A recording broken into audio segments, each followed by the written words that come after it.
আসসালামু আলাইকুম এভরিওয়ান। গত ভিডিওতে যেরকমটা বলা হয়েছিল এমসিকিউ অ্যান্ড কোশ্চেন্স, এগুলোতে ভালো নাম্বার পাওয়ার জন্য দরকার এগুলো অ্যান্সার করার tips and tricks, step by step শিখা, যা আপনারা এই ভিডিওতে পেয়ে যাবেন। সো আমি তো খাতা কলম নিয়ে বসে পড়ছি, আপনারা একটু নড়াচড়া দিয়ে বসেন। It gonna be last minute exam tips video. এখানে আমি টোটাল 8টা টিপস আর স্টেপ আপনাদের সাথে আলোচনা করব এমসিকিউ এবং কোয়েশ্চেন অ্যান্সার করার জন্য। সো এই স্টেপগুলোর আবার আমার গিয়ে বিস্তারিত বলতে হবে, নাইলে আপনি এগুলো দেখে ওরকম বুঝবেন না। সো একটু মনোযোগ দিয়ে কথাগুলো শোনার ট্রাই করবেন। 1 নম্বরে বলা হয়েছে always read the question first. So এর মাধ্যমে আপনার ব্রেন জানবে যে আপনি আসলে প্যাসেজের মধ্যে কোন জিনিসটা খুঁজতেছেন। সো এর জন্য প্রথমে কোয়েশ্চেনগুলো পড়াটা দরকার। Number 2, don't trust your memory too much. Don't trust your memory too much. অর্থাৎ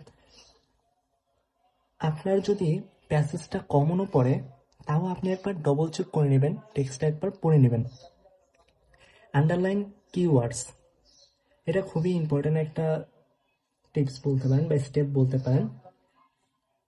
আপনারা যখন প্যাসেজটা পড়বেন তখন বিভিন্ন নাম, সাইন্টিফিক ওয়ার্ডস, দেন ইমোশন, ডেফিনেশনস, এই জিনিসগুলো একটু আন্ডারলাইন করবেন, এগুলো ক্লু হিসেবে কাজ করবে।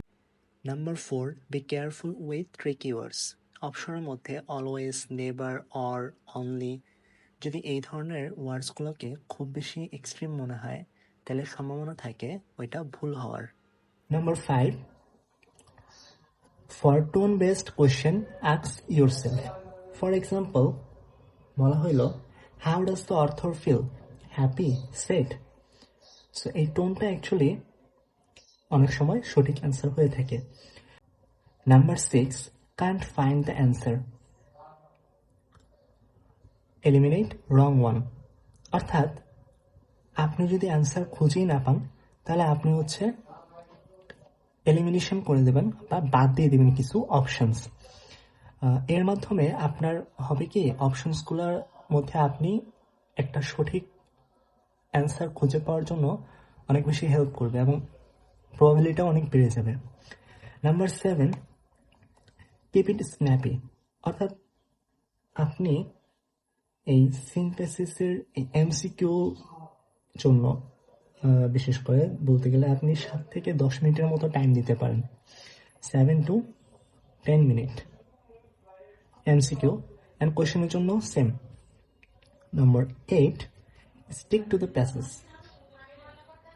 এর দ্বারা বুঝে যাচ্ছে যে যদিও অপশনগুলো আপনার কাছে সঠিক মনে হয়, যদিও আপনার কাছে অপশনটা সঠিক মনে হয়, আপনি যদিও এটা টেক্সটের মধ্যে খুঁজে না পান, because passage is more important.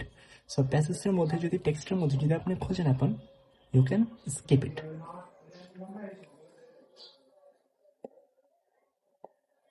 So এই ছিল আপনাদের লাস্ট মিনিট কিছু টিপস অ্যান্ড ভালো নাম্বার পাওয়ার জন্য কিছু হ্যাকস বলে দিলাম। ভিডিও শেষ করার আগে আপনাদের মনে প্রশ্ন হতে পারে যে ইংলিশ ফার্স্ট পেপারে এত ভালো করা বা বেশি মার্ক পাওয়া কেন এত বেশি জরুরি? সেকেন্ড পেপারও তো আছে। ফার্স্ট পেপারে ভালো করা এর জন্য জরুরি because first paper is the key to get A plus in English. আপনাদের ফার্স্ট পেপার এবং সেকেন্ড পেপার মিলায় কি এ প্লাসটা দেওয়া হয়। সো ফার্স্ট পেপারে অ্যাকচুয়ালি নাম্বার পাওয়াটা বেশি ইজি। সেকেন্ড পেপারে গ্রামাটিক্যাল আইটেমস থাকে, ওইগুলোর মধ্যে ভুল হওয়ার অনেক বেশি চান্স থাকে এবং ভুল হইলে নাম্বার অটোমেটিক কাটা যাবে এবং গ্রামার নিয়ে অনেকের কাছে টাফও লাগতে পারে। সো এর জন্য ফার্স্ট পেপারে একটা এভারেজ মার্ক কিন্তু আপনারা নর্মালি পেয়ে যাবেন। সো এখানে ফুললি কমপ্লিটলি অ্যান্সার করতে যদি পারেন পুরাটা, then you can get good marks. So আজকের জন্য এ পর্যন্তই। আল্লাহ হাফিজ।